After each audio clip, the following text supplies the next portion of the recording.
Alright guys, this is part 2 of my Patient 46 official timeline video. However, this is going to be more about details and not a timeline. So first, here's a list of the topics I want to touch in this video that I wasn't able to really fit in the other one. I'm also going to be arguing against Gregory being a robot theory because instead of him being a robot, he's just being possessed by somebody who's like 100 and something years old who has a lot of knowledge on technology. I want to start this off by saying Patient 46 is Gregory and GGY is also Gregory, which means Patient 46, Gregory, and GGY are all the same person. Need more evidence? I was searching around the Pizzaplex and I came across this.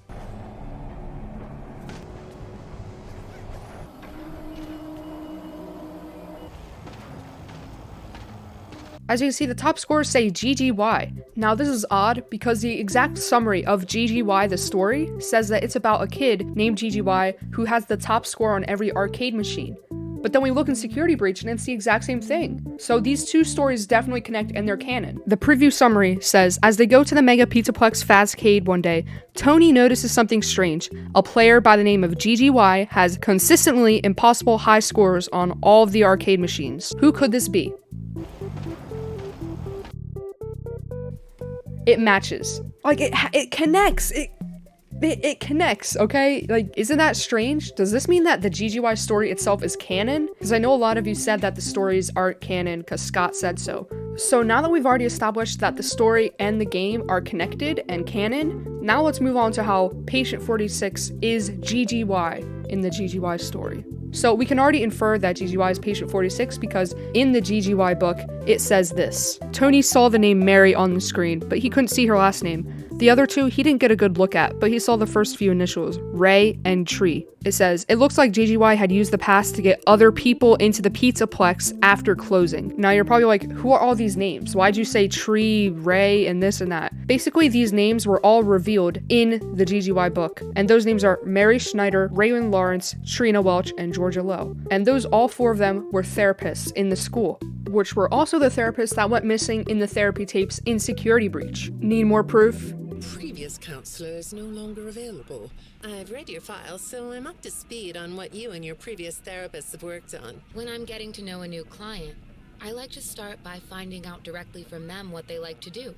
I saw some ink blot test results in your file. So those two are connected and in the same universe. These two events are going on at the same time. The tapes are and GGY, the story. So we can already make that connection that 46 is GGY. It is also said how GGY tampered with the animatronics to make them look more creepy, and it was revealed by a girl named Morgan in the book. She said, what I looked into was the Pizzaplex code. I was curious as to how their behavior was chosen. For some reason, I found behaviors and inputs that shouldn't be there. As a hacker, we usually leave behind a trace, like a signature or whatever. At least that's what I like to do. What I saw within the code of the Glamrocks was strings of G's and Y's at random intervals. GGY seems like he wants to control the animatronics in very specific ways. So with that evidence, we can already conclude that GGY is the one tampering with the animatronics, which also leads to Patient 46 because the therapist said that, I'm afraid it's about you again. The techs have been struggling to fix some serious glitches with the robots. I'm not sure what exactly is wrong, except that it's making the robots more eerie than entertaining. You like that? Eerie instead of entertaining? Thanks, but it's really not that funny. So the therapist here says that Patient 46 was the one who caused their animatronics to be more eerie rather than entertaining. And it also says how he was laughing and he shouldn't find it funny because it's actually a big deal. So we can also infer that they're the same person, GGY and 46. We can also infer that GGY's real name is Greg because it says this. Thanks, Greg. Like Ellis, Tony was done calling Greg by his name, Rab. It was Greg from here on out. And then Gregory says this to Tony. Listen, how about you meet me at the Plex in an hour or so when your detention is over? I have some people I want you to meet. We'll have some fun, and you'll forget all about the story and getting detention. And that's the rest, that's all we hear. I'm assuming Tony dies. Now, here's another part of the theory I want to get onto because I think this is important. So you're probably like, why did Gregory have a code name? It said Rab, you know? It's revealed that Rab was Greg's nickname. And Rab in full stands for Dr. Rabbit. Why would Gregory be choosing a nickname for himself, Dr. Rabbit? Like, that's kind of odd. And that also leads me on to what I want to say, which is I feel like Gregory was being possessed by Afton because it wouldn't make any other sense if it wasn't that way. Another thing I wanted to mention is there are 2 Twitter threads that I got permission to share on this video. I just want to give credit to Horrific and also Michael O2K because their threads are amazing and they say and mention a lot of stuff that I also want to say and mention. So I'm going to start off with Horrific Himes. Horrific Himes goes by Ava, so I'm just going to call them Ava. So a lot of people think Patient 46 is this criminal mastermind and he acts evil. So there's no way he can be Gregory, right? He's the total opposite. I mean, Gregory, he does all this self-dialogue, then Patient 46, he doesn't say a single thing during therapy. And this also leads me to my theory that I feel like Gregory was being possessed by William Afton / Glitch Trap during the therapy tapes and also during the story GGY. It is also said in the book that GGY's card has names that he checked into the Pizzaplex after hours, and they all said the therapist's names. It says here, and I quote, "Next to the hacked play pass was a list of 3 names. It looked like GGY had used the pass to get other people into the Pizzaplex after closing. Tony strained to see the names. Craning his neck, Tony saw the name Mary on the screen. Your previous counselor is no longer available. But he saw the first initials, Ray I've read your file, so I'm up to speed on what you and your previous therapists have worked on. and Tree. When I'm getting to know a new client, I like to start by finding out directly from them what they like to do. That is hardcore evidence that Gregory is sneaking these therapists into the Pizzaplex after hours for whatever reason. Or should I say this GGY character throughout the GGY story. I mean, this would make a lot of sense as to how the therapists are going missing. If GGY is luring them to the Pizzaplex, then probably killing them, I don't know, doing whatever, then that's probably where they are. So we've already kind of like solidified GGY is Gregory, but I'm assuming it's the glitch trap possessed form of him. And here's when I want to get onto the thread part of this video because these are very handy and have a lot of good points. So the first one I'm going to do by Ava, aka Horrific Himes, and they say, first and foremost, we can immediately tell Gregory is not himself throughout GGY, and that's because he's under the control of Glitch Trap, the same way Vanny is. He chooses the nickname Dr. Rabbit for his school project and says it just came to him. But the most obvious note about this all, Gregory doesn't seem to remember this at all in Security Breach.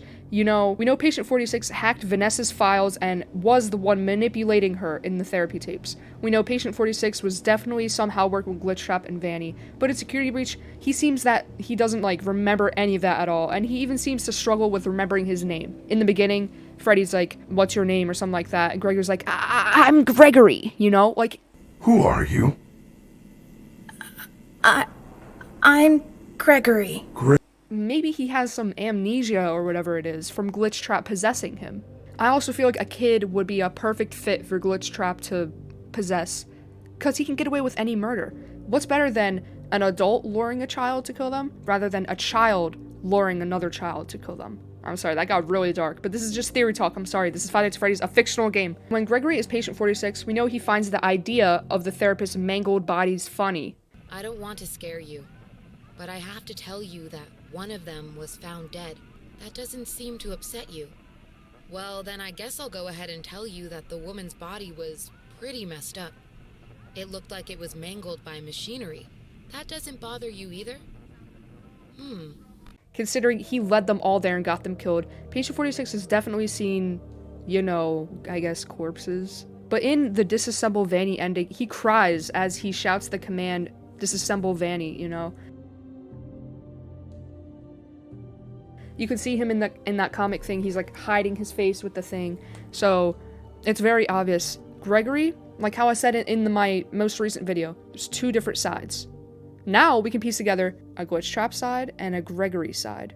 It seems possible that Gregory was possessed via playing arcade games in the Pizzaplex, possibly, you know? How exactly did Gregory get free of Glitch Trap's control and Security Breach? They're not sure, but maybe some games played corresponding in the arcade games he was trapped in and freed him the same way he does to Vanessa. But, you know, a shortened version, Gregory is possessed by Afton when he's Patient 46. You know, we have Gregory and then Patient 46.